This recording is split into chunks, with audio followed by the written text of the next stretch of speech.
Olá pessoal, tudo bem com vocês? Olha aqui eu de novo. Olha eu aqui de novo.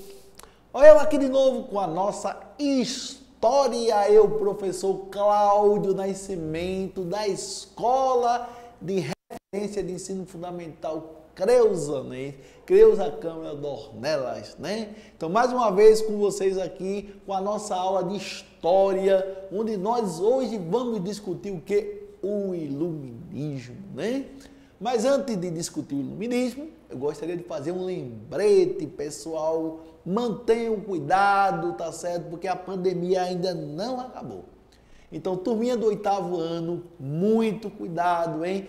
Máscara, álcool gel, evitar aglomerações, pessoal, que é importante para que nós possamos salvar vidas, tá certo? Aqui estamos no EducaP, é um programa da Secretaria de Educação do Estado de Pernambuco, feito para vocês, tá certo? Feito para vocês. Então aqui o professor Cláudio Nascimento convida vocês a entrarem na nossa nave da história. Então cheguem, entrem na nossa nave da história para que nós possamos estudar, analisar, entender um pouco do Iluminismo. Queres ou não queres, turma do 8º ano, vem embora aí, tá certo? Assistir a nossa aula do EducaP. Né? Iluminismo. Vamos lá, pessoal. Então vejamos o Iluminismo. Mas o que é o Iluminismo, né? O Iluminismo ou Ilustração, né? O Iluminismo ou Ilustração foi um movimento de ideias, pessoal, que se desenvolveu aonde? Na Europa, no século XVII, XVIII, né? Que continua influenciando, né, isso, o mundo atual. Mas os que os iluministas acreditavam, né? Qual era para eles o valor supremo? Então devemos entender o seguinte, que o iluminismo, na realidade, influenciou grandes revoluções, né? Como a independência dos Estados Unidos, como a Revolução Francesa, né? Então estiveram presentes as ideias iluministas, ou seja, a razão, né? O desenvolvimento da ciência, né? Ou seja, então o iluminismo foi muito relevante, tanto na parte intelectual, como na parte cultural, como na parte econômica, né? Então nós temos aí a razão para os iluministas, o valor supremo. Só por meio da razão e da sua aplicação, isto é, do ato de pensar, a humanidade alcançaria a luz, o esclarecimento, né? Então, só por meio da razão, não é isso? O ato de pensar que a sociedade ou a humanidade alcançaria a luz e o esclarecimento. Então, para os iluministas, a maioria das pessoas estava mergulhada na ignorância, no fanatismo religioso. Então, só a razão as esclarecia. Então, só a razão era a base de tudo, né? Então, na realidade, por isso que se fala as luzes, né? A iluminação, as ideias, né? Então, aí vem um progresso. Progresso, otimismo e Deus, né? Então, os iluministas acreditavam que a razão conduziria os seres humanos ao progresso. Então, com o passar do tempo, a ignorância, fruto da irracionalidade, desapareceria. E teremos então uma humanidade esclarecida. Então essa crença no progresso constante da humanidade os fazia otimistas, né? Ou otimistas. Então é importante salientar que os iluministas acreditavam que a razão iria conduzir os seres humanos ao progresso. Então, com o passar do tempo, essa ignorância, conforme eu falei, que era fruto da irracionalidade, iria desaparecer, né? Então, observe, iria desaparecer. Então, essa crença seria constante, né, da humanidade, onde vai fazer o que? Fazia otimista. Outro ponto, a gente vai dizer que a maioria deles acreditava em Deus, o relojoeiro do universo. Aquele que criou o mundo e o pôs para funcionar. Os iluministas acreditavam que o mundo era regido por leis naturais, né? E que era preciso conhecê-las. Por isso se dedicava à ciência. Então, observe, turma do 8º ano, né, que a maioria dos iluministas acreditavam em Deus, o relojoeiro do universo, aquele que criou o mundo e pôs para funcionar. Então, os iluministas acreditavam que o mundo era regido por leis naturais e que era preciso conhecê-los ou conhecê-las, por isso se dedicavam à ciência. Então, os iluministas também reagiram ao antigo regime. Opunham-se ao quê? Ao absolutismo, aos privilégios da nobreza e do clero, à intolerância religiosa e à falta de liberdade. Por isso que eles defendem igualdade, liberdade e fraternidade. Eles defendem isso, defendiam isso. Igualdade, liberdade e fraternidade, né? Então, alguns pensadores iluministas, né? Entre os pensadores iluministas mais conhecidos estão John Locke, Voltaire, Montesquieu, Barão de Montesquieu e Rousseau, né? Então, na realidade, então vocês vão ter o inglês John Locke dizia que todas as pessoas, ao nascerem, tinham os mesmos direitos. Vejam só. Todas as pessoas, ao nascerem, têm os mesmos direitos. Direito à vida, à liberdade e à prosperidade. Então, para garantir esses direitos naturais, né, os indivíduos haviam criado governos. Mas se os governantes, né, tentassem impor o absolutismo, eles poderiam se rebelar-se e retirá-lo, né, do poder pela força das armas, né? Por essas suas ideias, Locke foi considerado um dos criadores do liberalismo da política, né?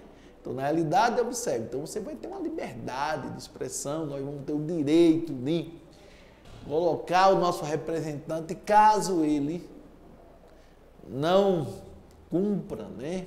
Ele não atenda às necessidades do Estado, primeiro Estado, né? Da sociedade, a gente pode retirá-lo. Então, já o francês Voltaire, né, cujo nome era François-Marie Arouet, né, então tornou-se conhecido por suas críticas à Igreja Católica e à monarquia absolutista francesa, por seu combate à ignorância, ao preconceito, ao fanatismo religioso. Por dizer o que pensava, foi preso 2 vezes. E para escapar de uma nova prisão, refugiou-se na Inglaterra, né? Então aí vocês vão ter John Locke, que critica o antigo regime, diz que o homem já nasce livre, né? O homem tem direitos, né, iguais. Então Voltaire faz críticas duras, né, ao absolutismo, né, à questão do fanatismo religioso. Então Voltaire também se destacou por sua luta, né, em favor da liberdade de expressão. E é atribuído que a ele é a conhecida frase: posso não concordar com nenhuma palavra do que você disse, mas defenderei até a morte o seu direito de dizê-las. Observe. Você que está em casa, veja essa grande frase de Voltaire. Posso não concordar com nenhuma palavra do que você disse, mas defenderei até a morte o seu direito de dizê-la, né?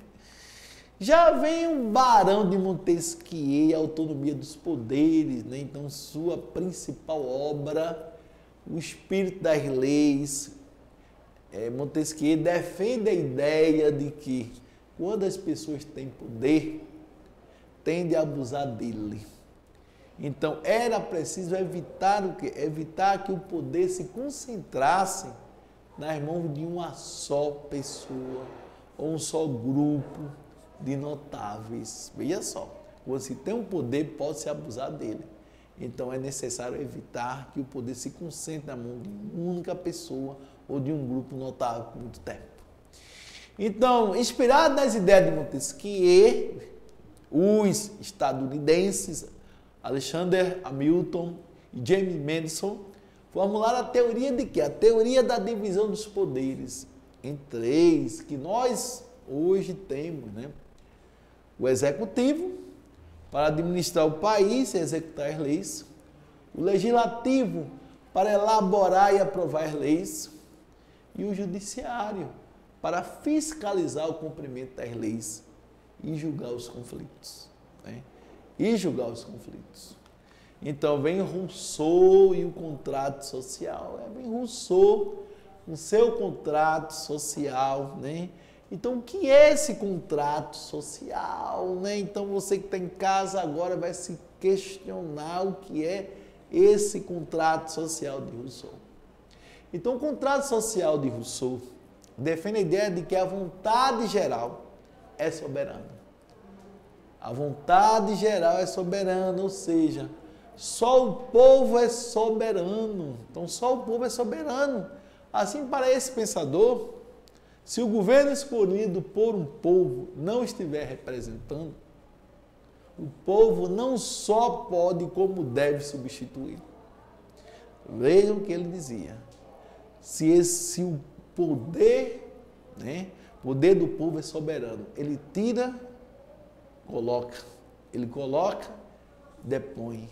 Ele coloca, tira, né, o seu representante. Então, em suas ideias, né, suas ideias influenciaram movimentos revolucionários dentro e fora da França, onde passou o quê? A viver em 1742. Então, os escritos de Rousseau foram, por exemplo, uma das fontes de inspiração da Revolução Francesa, cujo lema era igualdade, liberdade e fraternidade. Inspiraram que também várias revoltas, como a Conjuração Baiana, né, que ocorreu aqui dentro do Brasil. E a Revolução, aí a Inconfidência Mineira, né, a gente pode dizer, Conjuração Baiana, Inconfidência Mineira, né. Então, Rousseau acreditava na ideia de que o ser humano nasce bom, mas a sociedade o corrompe, né. Então, por isso, para Rousseau, as crianças deviam viver durante o maior tempo possível em seu estado natural de inocência. Né? Então, aí vem o iluminismo na economia, onde nós vamos ter... Os iluministas criticavam, né? Eles queriam o liberalismo, né? Queriam o liberalismo, né? Então, e criticavam o mercantilismo, que sua principal característica era o quê? A intervenção do governo na economia. Então, os primeiros a criticar o mercantilismo foram os fisiocratas franceses, né? Então, para os fisiocratas, a única fonte de riqueza era o quê? A terra. A única fonte de riqueza era a terra, e por isso que a agricultura era a mais importante. Era uma das mais importantes atividades da economia. Então, o criador da fisiocracia, François Kessler, afirmava que a economia era regida por leis. E a mais importante delas era a lei da oferta e da procura, claro, né? Ou seja, a terra é fundamental, porque ela vai produzir, né, bens para alimentar a demanda, né? Lembrando que os recursos são limitados e nossos desejos são ilimitados, né? Então, quando a oferta é maior que a procura, o preço tende a baixar. Né? Então, ele diz que quando a oferta é maior que a procura, né, a tendência, o preço é baixar. Quando ocorre o oposto, tende a subir. Então, demanda maior do que a procura, aumenta o preço, né? Então, por isso dizia Kessner, né? O governo não devia intervir na produção, no comércio de mercadoria. Devia apenas incentivar o progresso. Então, os fisiocratas criaram o lema que resumiu o quê? Seu pensamento. Laissez-faire. Não é isso? Laissez-faire. Laissez-passer. Le monde. Né? Deixa fazer, deixa passar, que o mundo caminha para o mesmo. Né? Então, diferentes fisiocratas, aí surge aí a figura de Adam Smith, né? Com liberalismo econômico, né? Então, Adam Smith, na realidade, afirmou com base em pesquisa seu trabalho, não é isso? Seu grande riqueza das nações, né? Então, portanto, para Adam Smith, a única fonte de riqueza é o trabalho, e não a terra, discordando de Kessner, né? Mas sim, como os fisiocratas, Adam Smith também defendia o quê? A livre concorrência, o livre comércio entre as nações. Então, com isso, todos que saíram, veja só, com isso, todas elas sairiam lucrando, pois cada um produziria o quê? Somente aquilo que conseguisse fazer melhor. Então, as nações com perfil mais agrícola se dedicaria o quê? À agricultura. E as mais industrializadas especializariam na indústria. Aí vem a vantagem, né? Comparativa e vantagem absoluta. Então, Kessner defende que a agricultura é importante e Adam Smith defende o trabalho, né? Então, meus prezados, minhas prezadas, satisfação imensa estar aqui. Deixa aí a referência para vocês, né? Boulos Júnior Alfredo, História e Sociedade, 8º ano, né? Para vocês desbruçarem, ler esse livro. Então, na realidade, aqui é o professor Cláudio Nascimento, né? Então, hoje nós estudamos o iluminismo dentro da nossa nave da história. Agora eu vos convido a saírem da nossa nave, a desembarcarem da nossa nave. E até a próxima aula, não é isso? Com o professor Cláudio Nascimento. Um forte abraço da Secretaria de Educação do Estado de Pernambuco para vocês que assistiram a nossa aula do EducaPE. Tchauzinho, tchauzinho, tchau, tchau, tchau.